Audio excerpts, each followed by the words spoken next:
Hi guys, तो मैं हूँ अभी बस में और बस है आगरा में और हम जा रहे हैं आगरा फोर्ट। ये गुरु का ताल गुरुद्वारा है और ये श्री गुरु तेग बहादुर जी की मेमोरी में बनाया गया है। और ये उसी जगह पे बनाया गया है जहाँ पर श्री गुरु तेज बहादुर जी ने वॉलेंटरी गिरफ्तारी दी थी औरंगज़ेब को। आगरा भी बहुत सारे हिस्टोरिक इवेंट्स के लिए जाना जाता है। यहाँ पर टूम्ब ऑफ अकबर है और अभी हम लोग जा रहे हैं आगरा फोर्ट में, जिसको रेड फोर्ट ऑफ आगरा भी कहा जाता है। हम लोग एंटर कर रहे हैं अभी अमर सिंह गेट से। मेन एंट्रेंस के यहाँ सामने से ही आप टिकट ले सकते हो एंट्री के लिए। टिकट का प्राइस इंडियंस के लिए रहता है 40 रुपीज़ और 10 रुपीज़ एक्स्ट्रा टैक्स रहता है किसी चीज़ का। और फॉरेन टूरिस्ट के लिए प्राइस रहता है 650 रुपीज़। आगरा फोर्ट के 4 गेट हैं और अभी हम लोग जिस एंट्री किया उसको अमर सिंह गेट बोलते हैं। आगरा फोर्ट पर ही हुमायूं को एम्परर बनाया गया था मुग़ल सल्तनत का।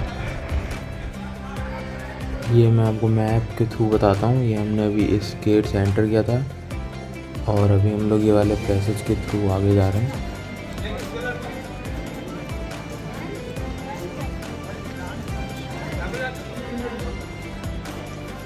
ये है दीवान एम।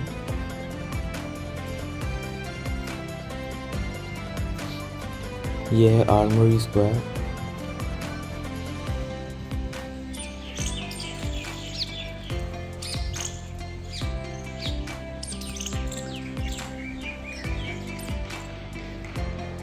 यहाँ पे लगती थी सभा राजा और प्रजा की।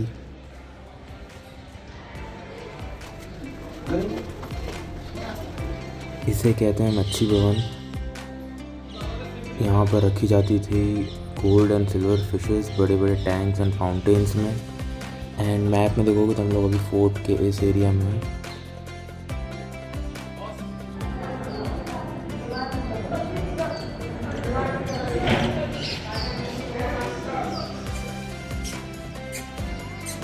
यहाँ रेड फोर्ट से आपको देखो ताजमहल दिख जाएगा जस्ट यहाँ सामने। चिंता मत करो, आपको वहाँ लेके भी जाऊँगा, यहीं से नहीं दिखाऊँगा सिर्फ।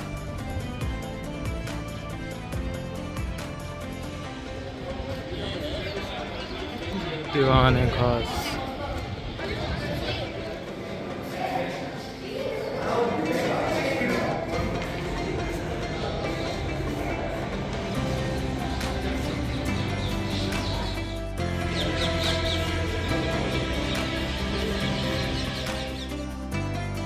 ये है अंगूरी बाग और इसके एक साइड में है खास महल।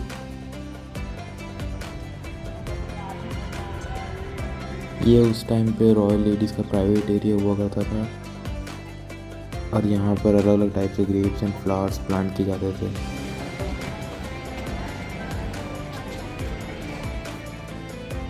ये है जहांगीर यानी कि अकबर का पैलेस।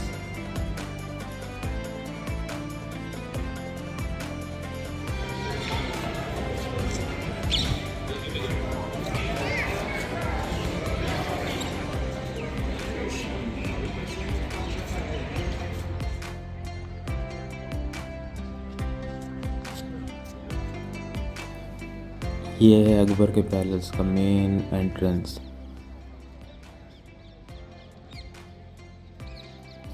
चलिए दोस्तों, तो अब हम चलते हैं ताजमहल, शाहजहां गार्डन।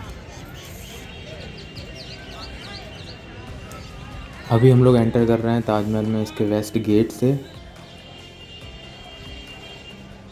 भर भर के गुटके निकल रहे हैं सबके बैग से। नॉर्मली ताजमहल की एंट्री फीस लगती है 50 रुपीज़ और अगर आपको टूम्स भी देखने हैं तो 200 रुपीज़ एक्स्ट्रा लगते हैं, तो टोटल 250 रुपीज़। और इंटरनेशनल टूरिस्ट के लिए 1300 रुपीज़ लगते हैं। मैं लकली आज वेडनेसडे को आया हूँ और वेडनेसडे और थर्सडे को एंट्री फ्री रहती है। मेरे स्वागत में शनाइयाँ बज रही हैं।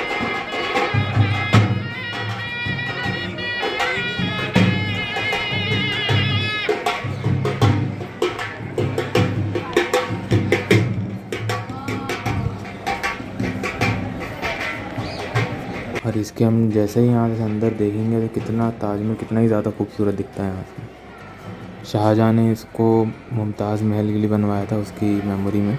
जब मुमताज़ महल की डेथ हो गई थी अपने 14th चाइल्ड को बर्थ देते हुए, वो 38 की थी जब उसने 14th चाइल्ड को अपने बर्थ दे रही थी और उसी टाइम उसकी डेथ हो गई थी। तो उसी की मेमोरी में शाहजहाँ ने ये ताजमहल बनवाया है। लोगों का साइज़ देखिए और महल का साइज़ देखिए, इससे आपको अंदाज़ा लगेगा कि कितना बड़ा है ताजमहल।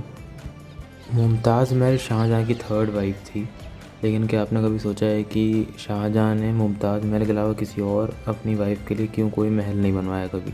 सिर्फ मुमताज़ महल के लिए क्यों बनवाया? उसकी टोटल 9 वाइफ्स थी, बट स्टिल उसने सिर्फ मुमताज़ महल के लिए ताजमहल बनवाया। मुमताज़ महल टेक्निकली शाहजहाँ की फ़र्स्ट वाइफ थी और उनका एंगेजमेंट भी हो गया था, बट शाहजहाँ के एस्ट्रोलॉजर्स के कहने पर लोगों ने 5 इयर्स और वेट किया, जिसके बीच उसने 2 शादियाँ और कर ली।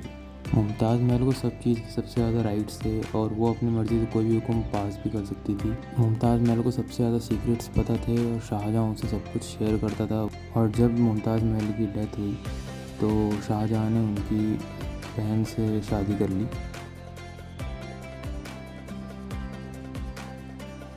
ये है यमुना रिवर और शाहजहाँ चाहता था इसके उस साइड एक ब्लैक महल बनवाना चाहता था अपने लिए। ताजमहल बनने के दौरान ही उसके बेटे औरंगज़ेब ने उसको कैद कर लिया था, जेल में बंद कर दिया था और फिर बाद में उसको आगरा फोर्ट के अंदर डाल दिया था और जीवन भर शाहजहाँ वहीं उसी फोर्ट में रहा कैद होकर। और जब शाहजहाँ कैद में था तभी उसकी डेथ भी हो गई थी, तो उसका टूम भी इसी महल के अंदर है और मुमताज़ महल का टूम भी इसी में है।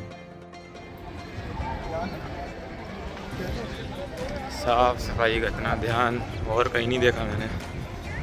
डस्ट नहीं आनी चाहिए, कुछ और खाने पीने का सामान नहीं आना चाहिए।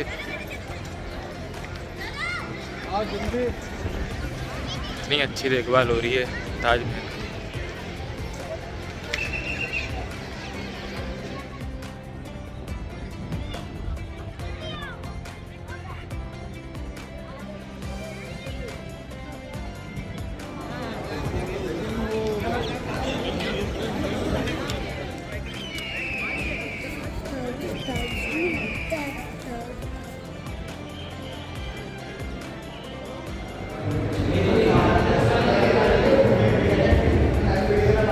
आप ताजमहल नाइट में भी देख सकते हो, उसके लिए आपको आर्कियोलॉजिकल सर्वे ऑफ इंडिया में एक दिन पहले प्री बुकिंग करानी पड़ती है।